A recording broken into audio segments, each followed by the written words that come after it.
नहमदुहु व नुसल्ली अला रसूल करीम अम्मा बाद।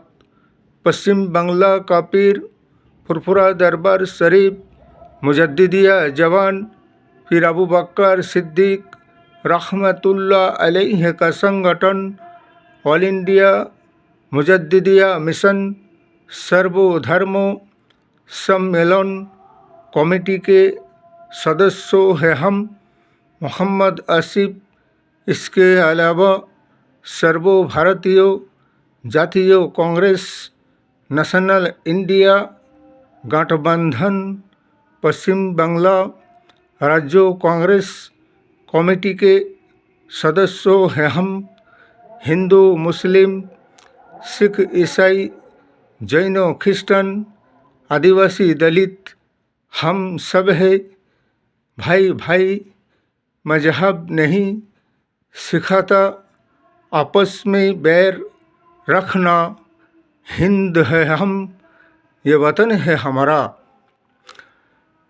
मौजूदा समय और वक्त और हालात को और स्थिति परिस्थिति को देखते हुए जैसे कि हमारे इंडिया गठबंधन के जितने भी शरीक दल था, जिन्होंने एक वक्त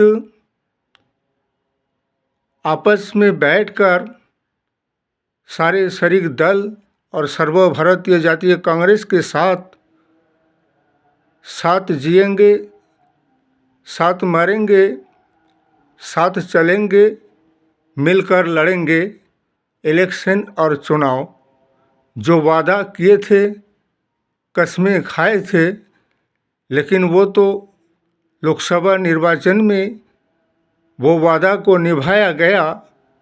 लेकिन जैसे विधानसभा निर्वाचन आए तो कुछ राज्य ऐसे हैं, जैसे कि अभी दिल्ली में विधानसभा की निर्वाचन हुआ। अरविंद केजरीवाल जब वादा किए थे इंडिया गठबंधन के साथ मिलकर चुनाव लड़ने का, और फिर अचानक से एकदम से अपना इरादा ख्याल विचार को बदल लेते हैं और अकेले चुनाव लड़ने के लिए अपने आप में सिद्धांत तो लेते हैं और इंडिया गठबंधन से अलग हो जाते हैं, गठबंधन तोड़ देते हैं। तो गठबंधन तोड़ देने से क्या मिला तुम्हें? सिवाय शर्मिंदगी, बेकरारी, बेचैनी और बेबसी और शिकस्त और हार का सामना करना पड़ा। अगर यही इलेक्शन चुनाव गठबंधन के साथ कांग्रेस के साथ अगर 70 में से 20 सीट भी अगर कांग्रेस को छोड़ देता तो आज दिल्ली के सत्ता से अरविंद केजरीवाल को दूर नहीं होना पड़ता, बल्कि इंडिया गठबंधन सर्वभारतीय जातीय कांग्रेस का समर्थन में अरविंद केजरीवाल का सरकार बनता। लेकिन गई बात छोड़िए, रही बात अब के हमारे सर्वभारतीय जातीय कांग्रेस के नेता प्रतिपक्ष राहुल गांधी साहब और सोनिया गांधी और प्रियंका गांधी से हमारा यही कहना है कि आने वाले समय के लिए, जैसे कि अभी बिहार में विधानसभा के निर्वाचन होने वाला है, इसलिए कि अगर कोई इंडिया गठबंधन के साथ रहकर और जो इंडिया गठबंधन के जो सिद्धांत और उसूल है और सीटों का समझौता तालमेल अगर आपस में मेल जोल होता है, अरे 2-4 सीट इधर और उधर की बात है। नहीं तो ऐसा होगा कि अगर अलग अलग तरीक़े से 4 दल 4 पार्टी अगर चुनाव इलेक्शन लड़ने चाहेंगे तो 4 वोट चारों तरफ हो जाएगा और बीजेपी को फ़ायदा मिलेगा, वो आगे निकल जाएगा। इसी तरह से हो रहा है ये।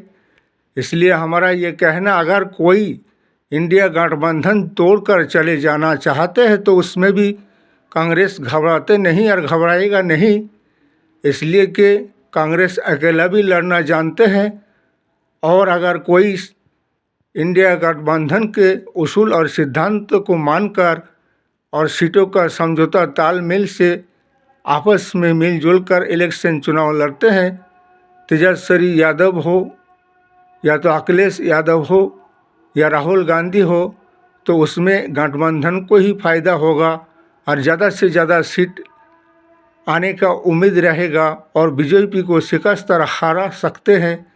इसीलिए भारतवर्ष को एक धर्मनिरपेक्ष और संविधान बचाओ, लोकतंत्र बचाओ, जनगण को उसका अधिकार हक दिलाओ, इंसाफ और न्याय दिलाओ, ऐसा सरकार चाहिए। वो है हमारे नेशनल इंडिया गठबंधन सर्वभारतीय जातीय कांग्रेस। इसलिए कि दिल्ली के जनगण ने बीजेपी को वोट दिए हैं, लेकिन हमें तो लगता है कि ये वोट में भी गड़बड़ी हुआ है। अगर नरेंद्र मोदी अपने आप को इतना बहादुर और ज्ञानी समझते हैं तो एक बार ईवीएम हटाकर बैलेट पेपर ठप्पों से वोट कराओ, तब देखते हैं कि तुम कैसे इलेक्शन और चुनाव जीतते हो। इसलिए हम पहले से ही कहते आ रहे हैं, हमारे जितने शरीक दल है, कि आपके ईवीएम से नहीं बल्कि बैलेट पेपर ठप्पों से वोट होना चाहिए, लेकिन कहाँ मान रहे हैं।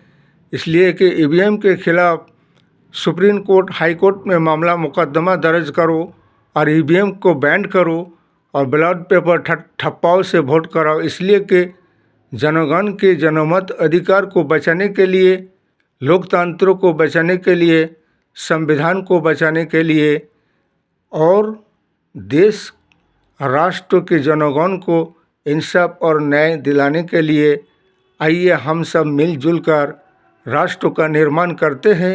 हमारे सर्वभारतीय जातीय कांग्रेस को मजबूत बनाइए और नेशनल इंडिया गठबंधन में जो रहना चाहते रहे, लेकिन उसूल और सिद्धांत तो नहीं पलटना चाहिए। जब भी कोई इलेक्शन और निर्वाचन हो, चाहे विधानसभा हो या पौरसभा हो या पंचायत की हो या लोकसभा हो या राज्यसभा हो, इस वीडियो को ज़्यादा से ज़्यादा लाइक दीजिएगा, शेयर कीजिएगा, सब्सक्राइब दीजिएगा। जय हिंद, जय भारत। मोहम्मद आसिफ।